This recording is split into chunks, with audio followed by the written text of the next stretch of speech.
വിദേശ സംഭാവന നിയമം ഭേദഗതി ചെയ്യാൻ പോകുന്നു. ഷോൺ ജോർജ് ഇവിടെ മത്സരിക്കുകയാണ് പാലായിൽ.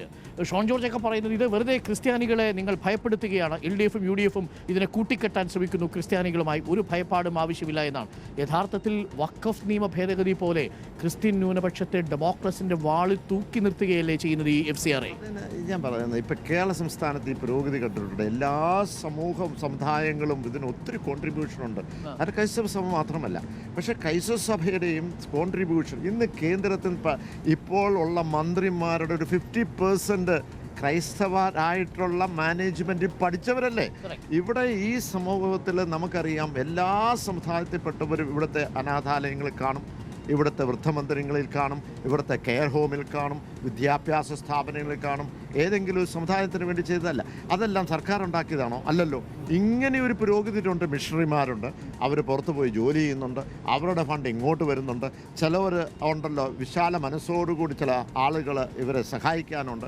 അങ്ങനെയുള്ള വിദേശ പണം വരുമ്പോൾ അത് തീർച്ചയായിട്ടും അതിന് എന്ത് വേണമെങ്കിലും സ്കൂട്ടറി നടത്തിക്കോട്ടെ, എല്ലാം കൃത്യമായി ചെയ്യുമ്പോൾ അത് ദേശദ്രോഹം ചെയ്തവർക്ക് കണ്ടുപിടിക്കുവാനും വേണ്ടിയാണ്, അവരുടെ മാത്രമാണ് ക്യാൻസൽ ചെയ്തത് എന്ന് പറയുമ്പോൾ നൂറുകണക്കിന് FCRA ഇങ്ങനെയുള്ള സമുദായത്തിൻ്റേത് അത് അവർ റദ്ദാക്കിയിരിക്കുന്നു. അപ്പോൾ റദ്ദാക്കുവാനും അതിനുള്ള റിന്യൂ ചെയ്യുവാനുള്ള അധികാരം ആർക്കാണ്? അങ്ങനെ റിന്യൂ ചെയ്യാൻ പറ്റാതെ പോയതിനെ കണ്ടുകിട്ടും, ഞങ്ങൾ മറിച്ച് വിൽക്കും എന്നാണ് പറയുന്നത്.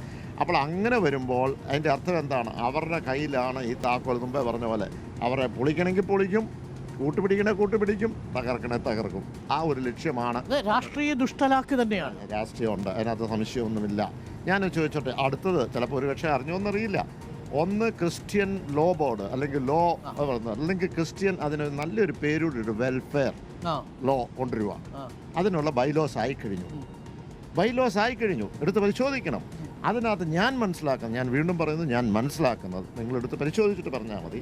ഞാൻ മനസ്സിലാക്കുന്നത് അതിനകത്ത് നമുക്ക് ക്രിസ്ത്യൻ ഇതിൽ കാനൻ ലോ ഉണ്ട്. ആ ലോ അനുസരിച്ചാണ് ഓരോ കാര്യങ്ങളും പോകുന്നത്. ഇവിടെ കൂദാശ ഉൾപ്പെടെ ഉള്ള കാര്യങ്ങളിൽ അവർക്ക് ഇടപെടാൻ പറ്റുന്ന ഒരു സ്ഥിതിയിലേക്ക് പോവുകയാണ്. എന്തിനാണ് ഞാൻ കേൾക്കുന്നത്? ഓണറേറിയം ചില വൈദികർക്ക് അങ്ങ് കൊടുക്കുന്നു. ഇനി ഏതെങ്കിലും തർക്കമുണ്ടെങ്കിൽ അവരെ ഉപയോഗിച്ചിട്ട് കാര്യങ്ങൾ ചെയ്യുന്നു. ആ സൈറ്റുകൾ കാണും. ആ സൈറ്റിൽ രജിസ്ട്രേഷൻ എന്നാണ് ഇതായത്, ബാപ്റ്റിസം നടത്തിയത്, എന്നാണ് കല്യാണം കഴിച്ചത്, എന്നാണ് കുദാശകളുണ്ടല്ലോ.